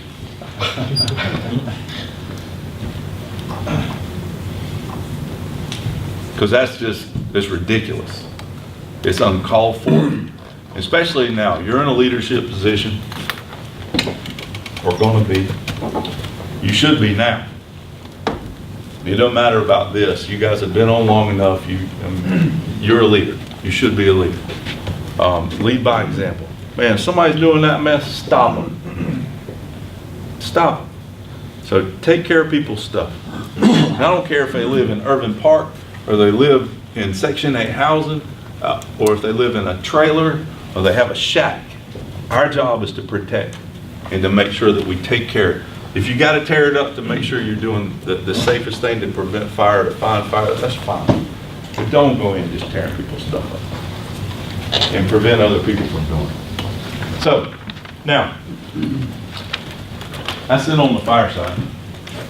We'll come back to the video in a second. One of the things I wanted to go over real quick, because how many of you have been on a CO call where you actually used the monitors, read it, filled out the form, walked through? Raise your hand if you have. Actually filled out the forms and done all the paperwork. Everybody? Most of you? Okay. So if I give you this, said, hey, here's a CO call, good luck. I believe that most people have, but I have question on that we're doing it the right way. I'm a big proponent for doing, having a system. And the reason I'm a proponent of that is because, what's the number one, I had a guy, it's pretty funny, the other day I was having lunch with a gentleman, an older gentleman, retired guy, and he said, as a firefighter, what's the most dangerous thing about your job? What's your answer? I had it in a second. What is it? Complacency. Complacency is our number one, the number one most dangerous thing I feel like, about our job. Complacency. When we drop the guard and think, it's not going to happen today. Or this is just overkill. Putting all your gear on and getting off the truck with a tool, having the same, having equipment with you when you proceed inside of a building. Complacency. So, CO calls. How are we going to handle it? Well, for me, and hopefully for you, the first thing we do when we're dispatched on a CO call, and I wrote up there no exception for a reason, because there is none. Full PPE including air pack. No questions. If you get off your truck on something other than a med call and it has anything to do with something that you should be using an air pack on, don't be sorry. Put the air pack on and get off your truck. You can't tell me that you run too many calls and that. Look, I ride with the two busiest companies in the city, and every time they get off the truck with their air packs. And they do it thousands of times a year. Do the same thing. Set the pace. And you don't have to be ugly about it in the mornings. When you come into work that day, say, hey guys, on fire alarms, I don't know what you usually do, but for today with me, when we get off the truck, I want you to have a tool, and I want you to have all your PPE on. That includes your hood and your air pack. No exceptions, because that's the way I play. I don't know about other days, but today that's what we're going to do. All right. I'm not saying anybody in here doesn't do that, but I'm just telling you. Try to set the pace. Same thing for CO calls. Lots of times it's junk. We know that, but it doesn't matter. CO and the meters. So you take these, they're going to bump test them. Everybody ever, how many of you bump tested a CO detector? Most of you? Good. So we're not going to do that. But when we get to the door, usually I think Rudy's my man for on our truck for CO for as far as with the monitor. First thing he does, walks to the door, arm length in. We always talk to the occupant first. Arm lengths in, see if he gets anything.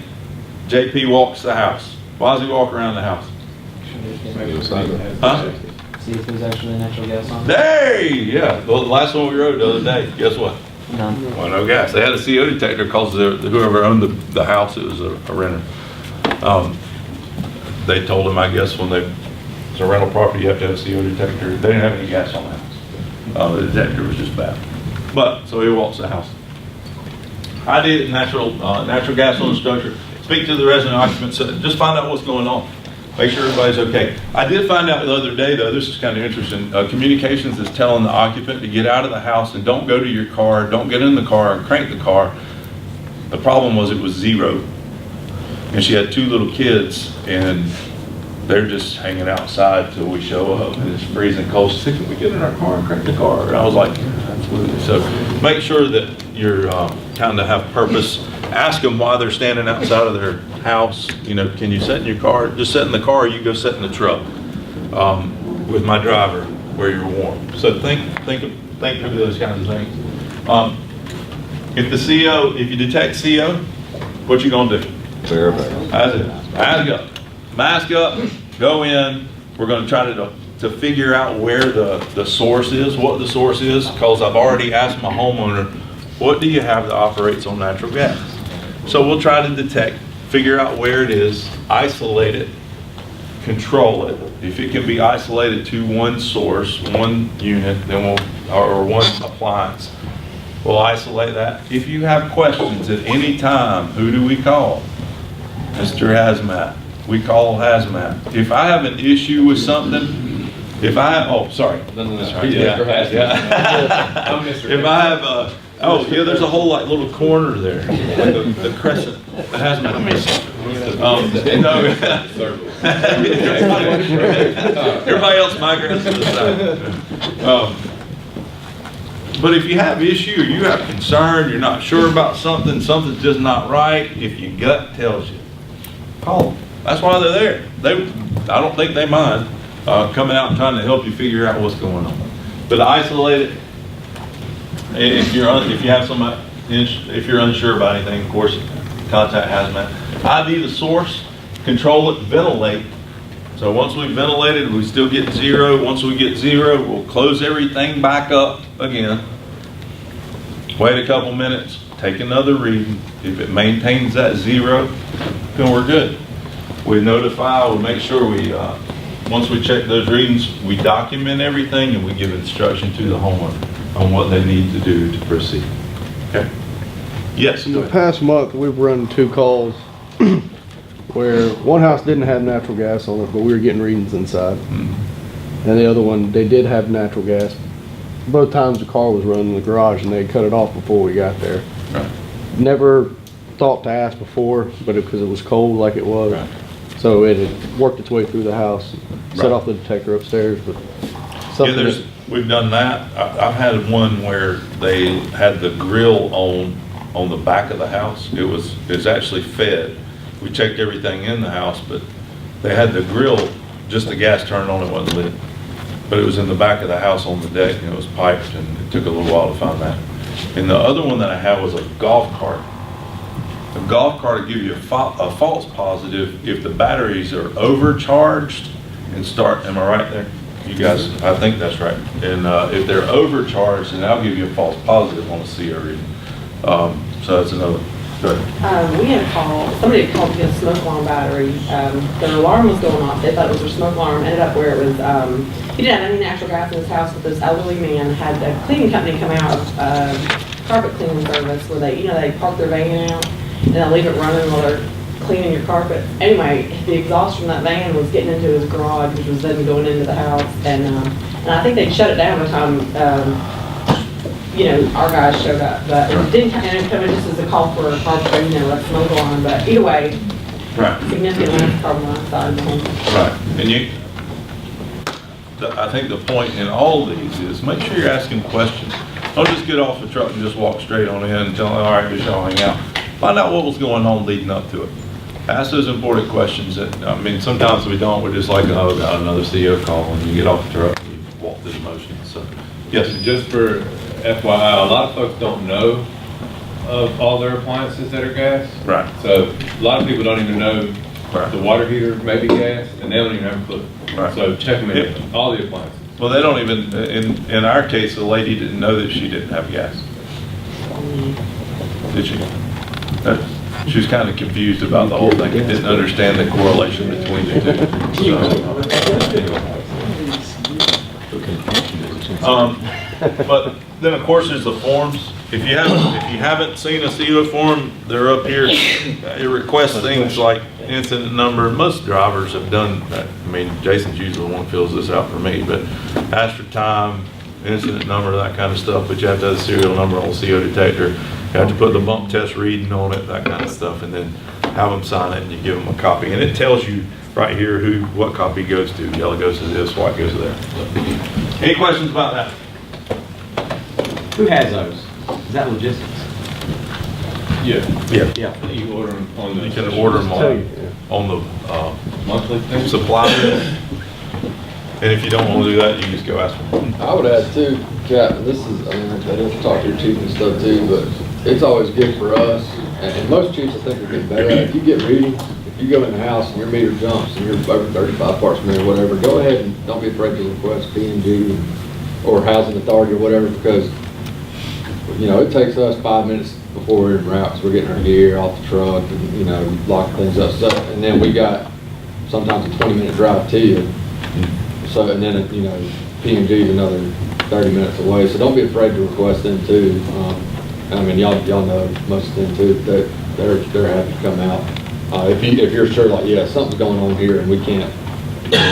What's up? Yeah, well, it's not a clear, like, we've been having issues with the ovens in 11th territory in some of the government housing. And it's Where the 9 times out of 10, we walk in, you've been cooking, yep, and we can, you know, but if it's. We have that at Station 7. We can talk. But yeah, so just, don't be afraid to make those requests, especially housing Yeah. authority.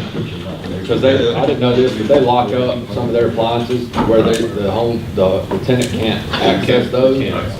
So, like water heater, stuff Yeah, like if you that. have projects in your territory, like Section 8 housing is run by Greensboro Housing Authority, it's always a nice thing to have their after-hours number in your phone. Because sometimes the communications doesn't. So it got to the point where when I was at 40, I used to just keep the number in my phone, and when we went to certain places, I'd just call them, say, hey, because I didn't want to deal with it. So they would just come over and help me out. But, no, that's good. Thank Yeah, you. we're not gonna be upset if you go ahead and call them.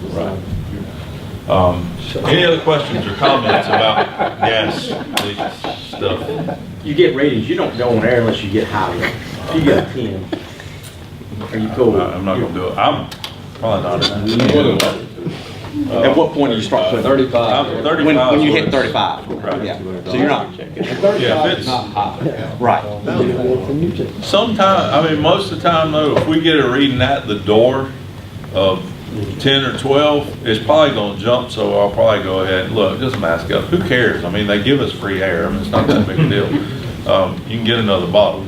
Well, 10 at the door might be 10 at the door, but it could be 40 or Could 50 be at the 40, 50, source. 60, 80. Exactly. Right, and now I got to go back. So it's probably better to go ahead, like if I'm at the front door and I get a reading, yeah, just do it. I mean, you're not getting a bill for that bottle that's on your back to put it on. It's good training too. Everybody's like, God, I'm gonna go get a bottle filled. But Jerry's done. Cost a weekend. that's Cost a it. weekend, Just 11, call put us, them you'll out. love it. Here I'm out. Jerry. All right, any questions, comments, observations, editorials? No editorials. Good? All right, so here you go, let's try it again. One more time. Yay, yes. What if you stand by your answer?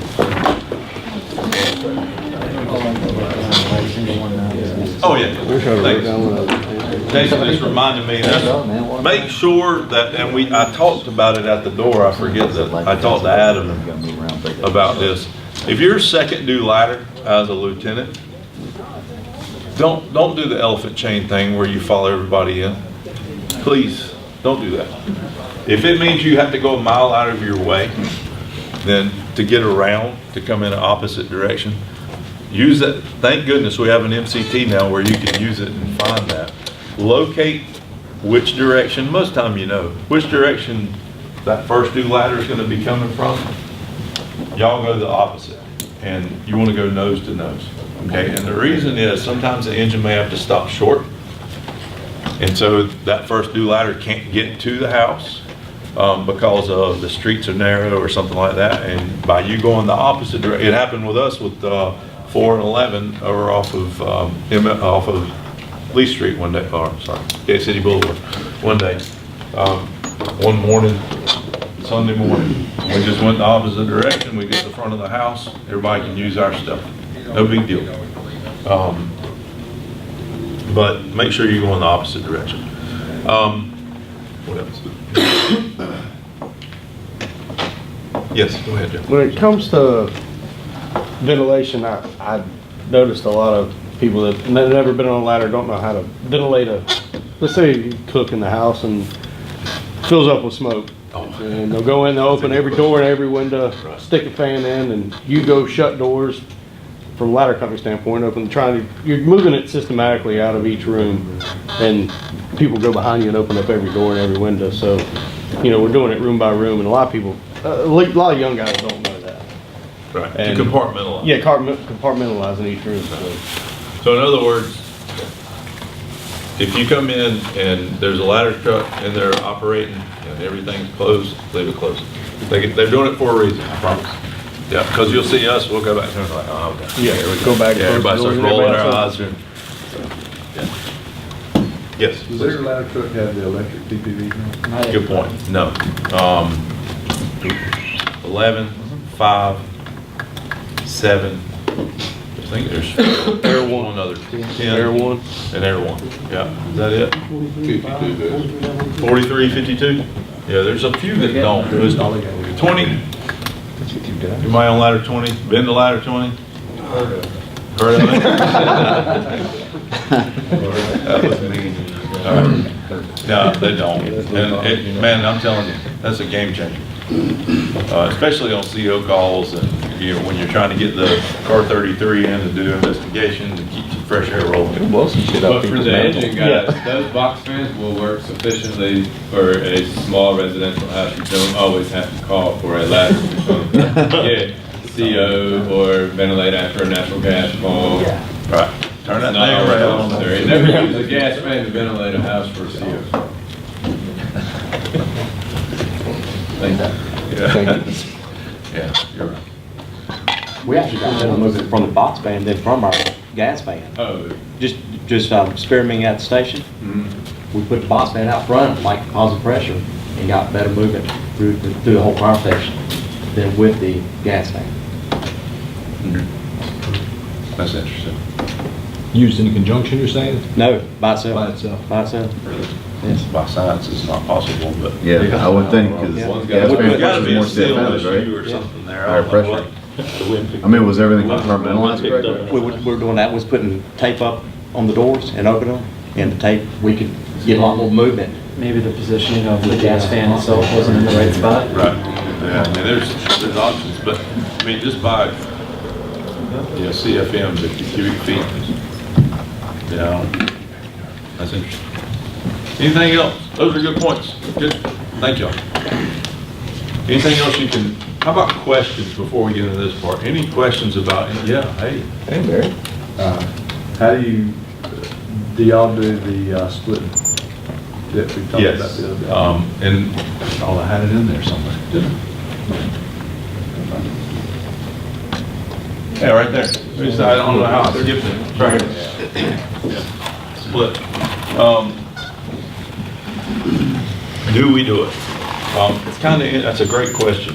And it typically comes back to the size of the structure.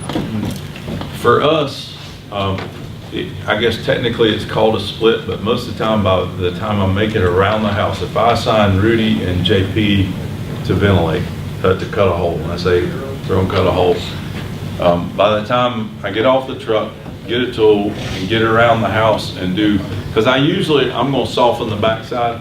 I'm gonna open the door on the backside and just scan real quick with my tick, just to make sure nothing's on, I don't find anybody. By the time I come back around the front of the house, they're coming off the roof. So I know that maybe doesn't sound realistic, but that's usually about either they're coming off or they've already cut the hole and they're getting ready to clear everything. So a split for us lots of times turns into they search and we search. So yes, I don't know that I didn't really answer your question. But you don't seem like two guys in search, two guys. Outside. Yeah, if we search separate, if we're just assigned search, we're gonna have outside ventilation to work with Jason, and then two of us will search. Anything else? Good question. But determined by the size and then the practicality of it. How many of you guys are on ladders you split? We're working on it. All right. How's it work for you? Great. We talked about it in here the other day. We did it on Bond Street. We didn't do it. And we were clustered in the house trying to search. Everybody was in there. Then we had one on McKnight Mill. We split, and it went perfect. We actually led the nozzle down the hallway to the fire insert pack from there. No. And that's the way it needs to be. It just doesn't happen that way. It just worked out well that. Right. Yeah. Good stuff.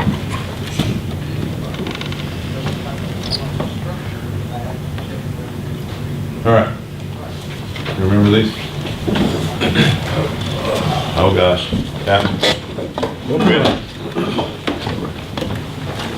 Back online. I'm not gonna give you as much time as Everybody good in the first one? Yeah. All right. I gotta remember what y'all. All right, here's a smart aleck. I said I knew It's got somebody. Allen written all I wish I could take credit for that. There's a couple in here.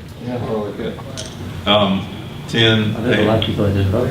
1B, yeah, lots of people didn't do anything. 2C, yeah, 1E. I'll let Sean add a little more, see what kind of roots. So, let's talk about it real quick. In all seriousness, what do you think? We're talking about the first one? Yeah, the first one. I'll get to that in a second. About the first one. Cut a hole. Cut a hole? Yeah. That's pretty good one to cut a hole. It's a little bit older house, you didn't worry that much about it. It's pretty involved. I mean, the fire seems to be progressed pretty good, but that's a good one to cut. Okay, so where? Oh, sorry. Right, Let's go back. on the roof. All right, Alan. On the roof part. On the roof. Oh, so if you look at, Alan. This is, I was actually looking at the second one, but we can talk Oh, about sorry. that too. That's fine. That's fine. Where would y'all cut on that house, based on what you see? It's really tiny, so I'd say the middle. Right in the middle. Yeah, probably to the, Black smoke in the middle. probably be easier to go to the left of the front door because it's flat. So it starts dropping off a little bit. So if you go to the left of the front door, it might be a little bit easier for you to stay out of the way. The hose lines will come from that side as well. It looks like because he parked right in front of the house, right. which is always great. But It's coming out the front door. the ladder gets coming right back down the other block. So Definitely less smoke coming out of those left side windows. Using that idea of. yeah, and Hinged on it. if you notice in the video, where's the? Can anybody tell by that where you think the fire is? Front room. Yeah, it's right there in the front. And why? How do you know that? Pushing the most smoke. Pushing the most smoke. That's right. That's the greatest churn, pushing the most smoke. What? All right, huh? What do you think? Why do you think it's so dark coming out of the front door and lighter coming out of that AD window? It's going through a screen. But if it's in the front room, that would make sense. Being I don't know. filtered to some extent. Yeah, something's filtered to some filtered. extent. Most likely. Yeah, something's filtering it, but I don't know.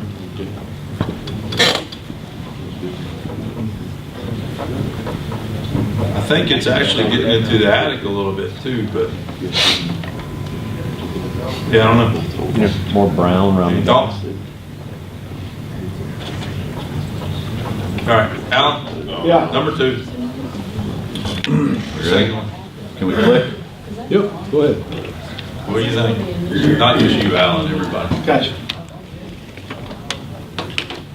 Everybody in? Yes, sir. All 10 of you? All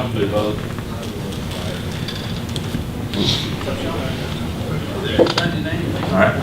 So what's one of the, now, on this one, I told you earlier it was a boarded up Boards on one. house, You gotta get those off. right? Boarded up house. So what's one thing we need to do? Get those off the window. Yeah, we gotta unboard it. We need to get some openings. We need to get something off. It doesn't mean that there aren't windows behind it. They just didn't want people to break them out. They could have boarded it up for that reason. So you don't really know what's behind it. But we need to have means of egress, right? If we have guys going into and ladies that go in to fight fire, we need to unboard it. So if everything was closed up, if I did a 360 and everything was boarded on all sides and all doors, what am I not worried as much about? Yeah, you know, if it's boarded up tight, I'm not that worried about, it could have been electrical, still have a meter on it, you don't know any of that, but, but what were your votes? What do you think? Little bit of both. Does it not? Does it not look like it's either going to vent or has vented itself in that Right. back right corner? Right here? Yeah. But it would work. Yeah, I mean, it's a little bit more turbulent, but I don't know that it's vented. Okay. I do that. How about here?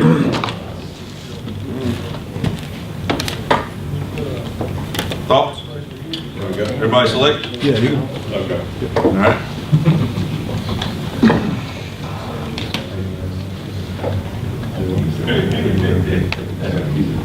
Everybody choose? What do you think? Vertical? I'm concerned about what type of roof it is. With being a flat roof, you know, with, you know, large spans. What's the point of venting? Relieve heat. Huh? Yeah. But I'm saying just in general too, also, what's the point of ventilation? To clear that area and make it more survivability. Right.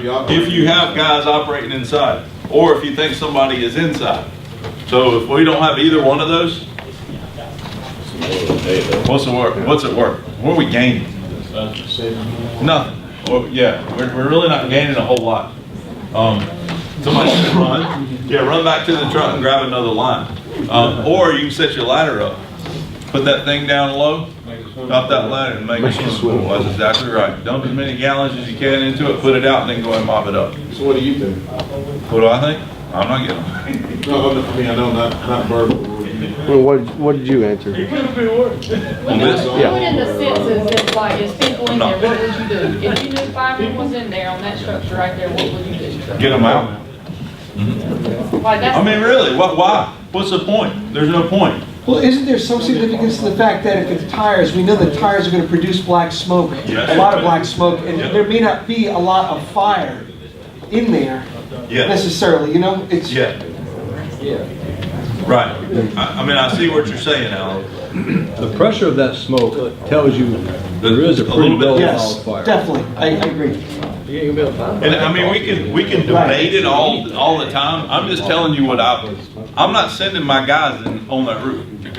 There's no point.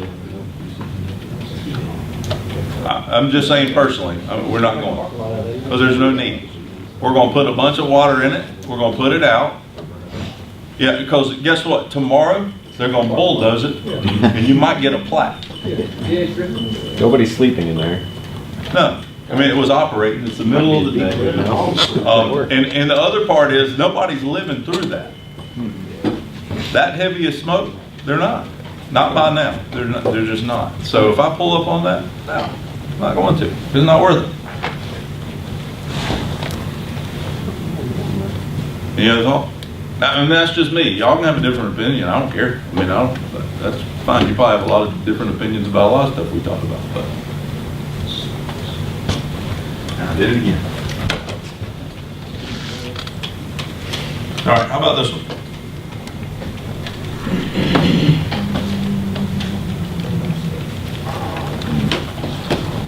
Everybody in? Yeah. And let's see. All right, so we have 5 said vertical, B. 11 said horizontal. 2 said both, and 1 said none. Okay.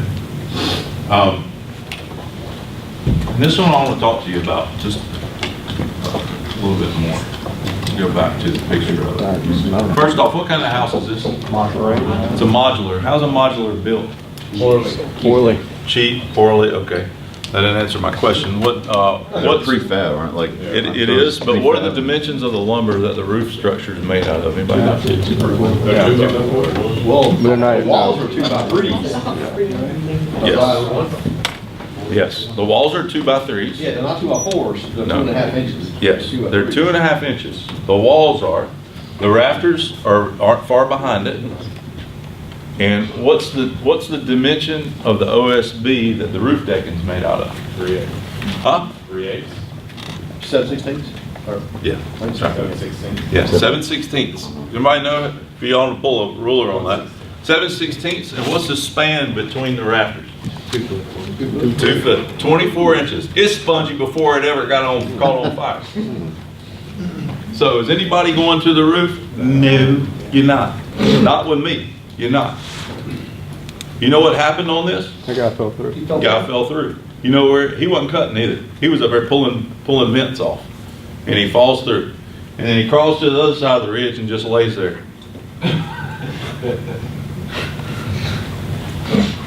Really. And then he finally came down after about 20 or 30 seconds of, I guess, letting his Oh, you pants mean he fell clear. halfway through? He fell was able to halfway come through.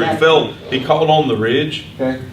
And then they helped him, well, I don't know, the other guy kind of helped him, but he sort of pulled himself through as well. But on this, no, nobody's going to that. We can throw some fan, I mean, you gotta throw a fan in the door, open up the back side, let it vent, or the fire room, let it vent.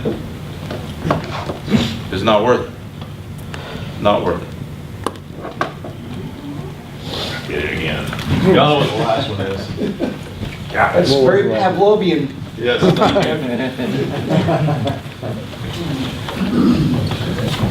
This one. All right, I'll just show it up there. I don't know.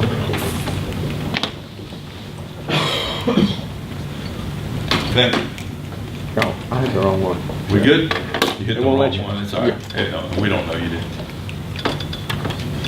Well, you, Right on. So, this one's up here for a good reason. First floor fire, we had some both. Well, we know we think it looks like the fire's on the first floor, right? So if we have a fire on a first floor, we typically don't cut a hole in the roof above the second floor just because of what it causes. Same thing with if you have a basement fire. If you know you have a working basement fire, you're not going to cut a hole in the roof. All right? We need to use other tactics. You can use some ventilation, some vertical, but we don't want to use. I mean, we can use horizontal. We don't want to use vertical. Okay. Any questions? We good? So how do we do? We change anything? Yeah. A little bit. We'll change. Most of you have a good idea, though, and that's good. The point's going to come, when the crap hits the proverbial fan. Are you going to be able to evaluate and make good decisions? And the bottom line there is slow down. So what we're going to do now, we're going to go outside. We're going to meet at the prop. And if you have gear, you might want to put it on just because it may get wet, maybe rainy. And we'll walk through using the ventilation prop. We're going to use it, show you how to uncover things and just go step by step. Okay. Let's meet out by, it's 10:45, so let's be there by 11. Does everybody sound the wrong? Oh, stop, hold on, just a second. I gave you this quick drill thing, real quick. I want to go through it, just so you have an idea. Some of these drills are kind of elementary, but there's a reason for it. Like the first one's a K-12 blade change out with gloves and full PPE. And the reason we do that is because how often do you change a blade out in gloves and full PPE every day? You don't. So when you actually have to change a blade out, it's typically when we're having to use them both in conjunction on a commercial fire. So we actually try to practice that. So that's a reason for it. Chain familiarization, knowing the parts and stuff of the chainsaw. If you don't, there's lots of folks on this department that can help you with that. Footwork and cut sequence. Making sure that it's kind of choreographed, that you're used to, and then going beyond that. Okay, so we cut this 4x4 hole. What if I need to extend it? Where am I going to do it? How are we going to do it? Truck to house. So actually walking through step by step, how are we going to go from the apparatus, if we pull up and you as a lieutenant determine